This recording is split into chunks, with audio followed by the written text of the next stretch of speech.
Welcome to your disorientation, the upending of your certainties. Fear not.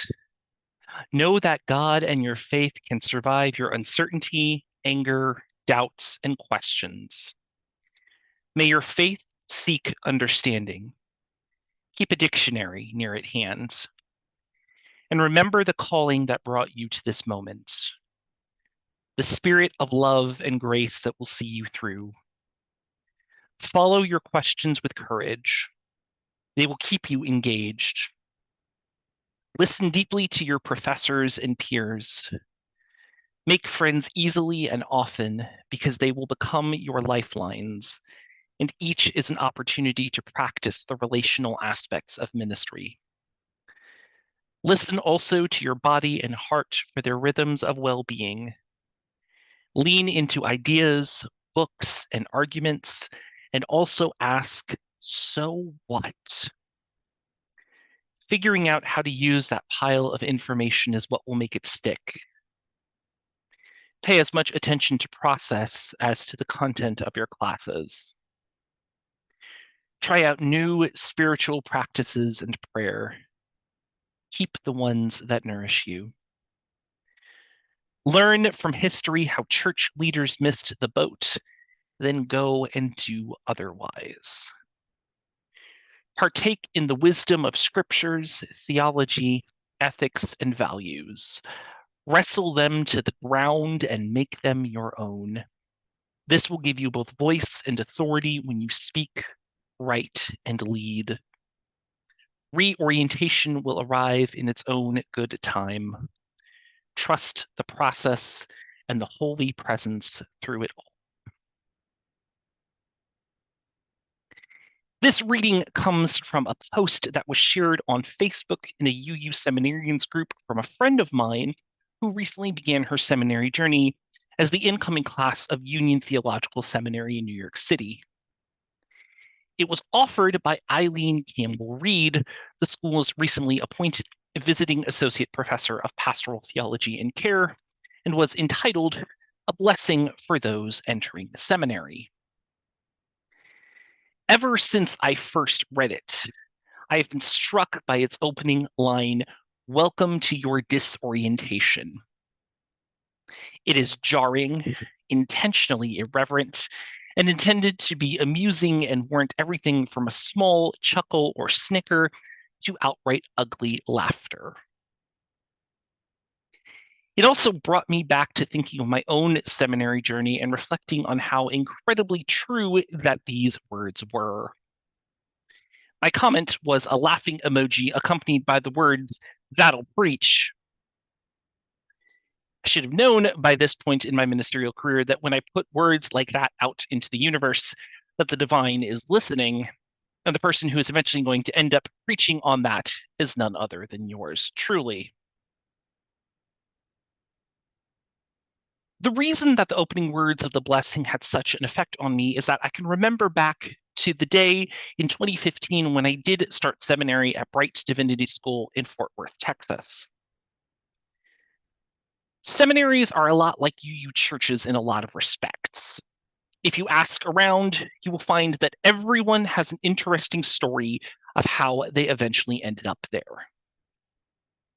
And while there are some diehards who come from families that have generations upon generations of preachers, and this is something that they have always known they were going to do and have been gearing up for their entire lives, there are just as many, and perhaps even more, folks who are quick to tell you that they never would have expected to end up in seminary in the first place. I cannot tell you the number of colleagues that I came across in seminary who had long careers in another field, but ended up either retiring from those professions or ended up hitting an impasse in those careers that led them to contemplate a change in their lives.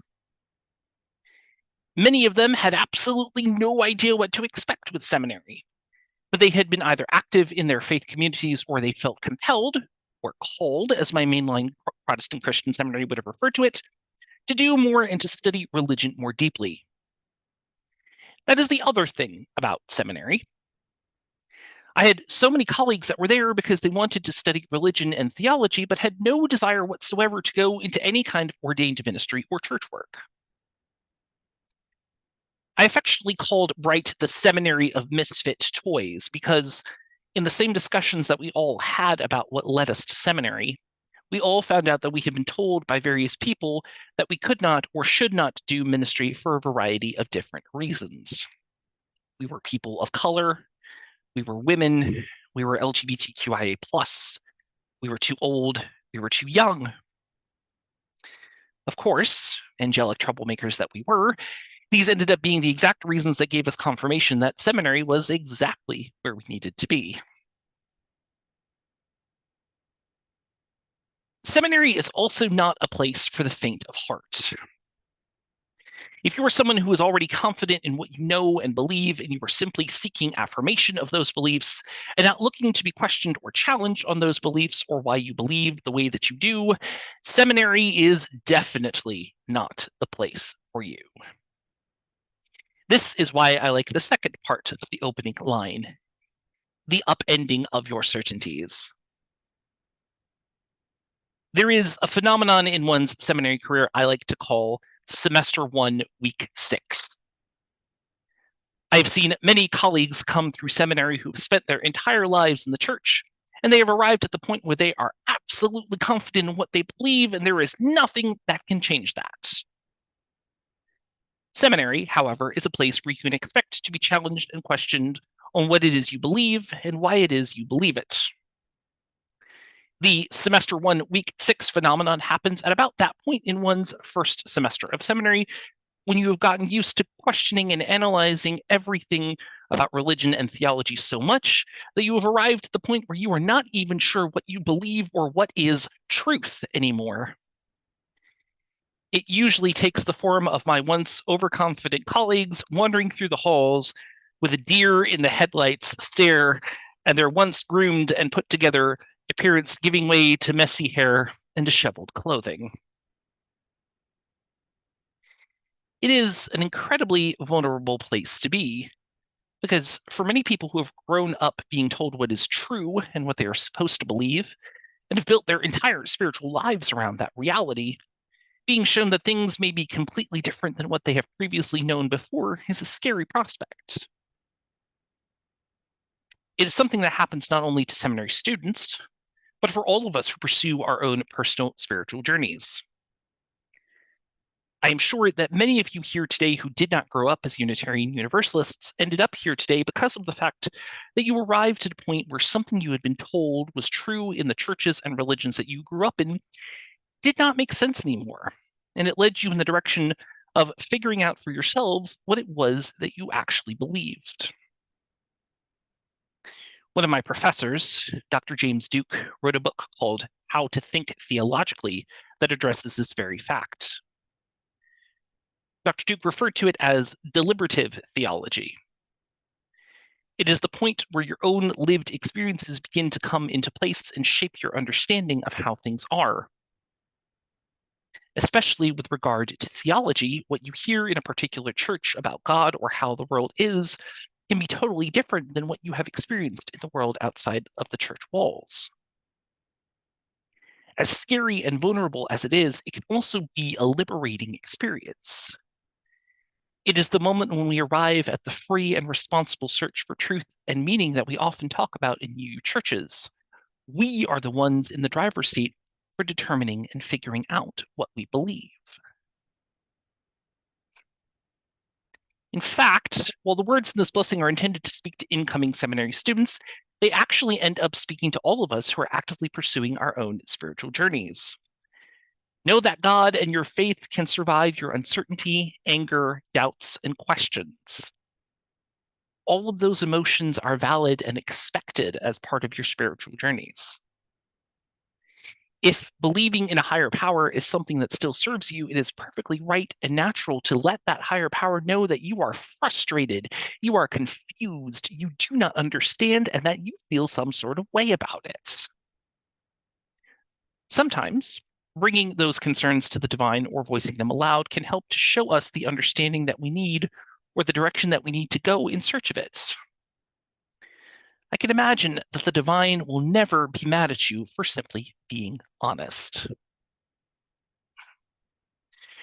Try out new spiritual practices and prayer. Keep the ones that nourish you. I am here to tell you that there is absolutely nothing anywhere that says what you learned to do in church or how you were taught to pray is what you have to keep doing for the rest of your life. If what you were originally taught works for you, even if it's not conventionally you or otherwise, then keep doing it. If it no longer works for you or serves you, you are allowed to move on and try something else that does work for you. But do take the time to thank those spiritual practices that did bring you to that moment before you move on from them. Even if they no longer serve you, they at the very least brought you to the point where you decided that you could not do them anymore, and that you needed to find something else that works better for you. Learn from history how church leaders missed the boat, then go and do otherwise. Sometimes the greatest source of wisdom that we have is the example of how people got things so unbelievably and incredibly wrong. Seeing what has not worked, especially when people try so hard to make something work when it is clear to everyone that it is just not happening, can become our greatest motivation to envision new ideas and work towards something different that maybe has not been considered before, that works better for everyone. My favorite line in the entire blessing: partake in the wisdom of scripture, theology, ethics, and values. Wrestle them to the ground and make them your own. Wisdom is just that, inspirational words. We can hear the same words for years, and it can be years before those same words truly make sense to us. It is how those words inspire us and what those words compel us to do that matters, because that is the sign that we truly understand the wisdom that is contained in those words. Or perhaps those words inspire us to think and to devise our own pearls of wisdom. Reorientation will arrive in its own good time. Trust the process and the holy presence through it all.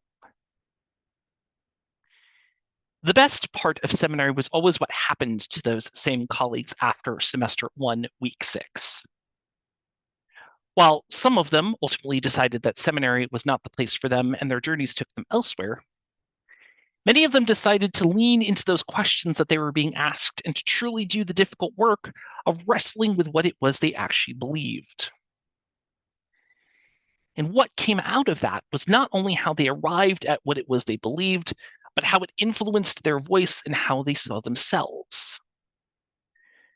By the beginning of the second year of seminary, it was amazing to see how they had morphed into completely different people who were confident in what they had to say, and that others needed to hear what they had to say. My hope for you today is that you are not afraid to lean into the disorientation of your own spiritual journey. As scary and vulnerable as it may seem, it is a path that will bring you on a journey of growth and transformation. And I am excited for you to meet the you on that journey that you did not know was there, and to dance in the joy of encountering the person that was always there, and for that to make all the difference. May it ever continue to be so. Blessed be. Amen. Shalom. Assalamu alaikum. Namaste. Thank you all so much.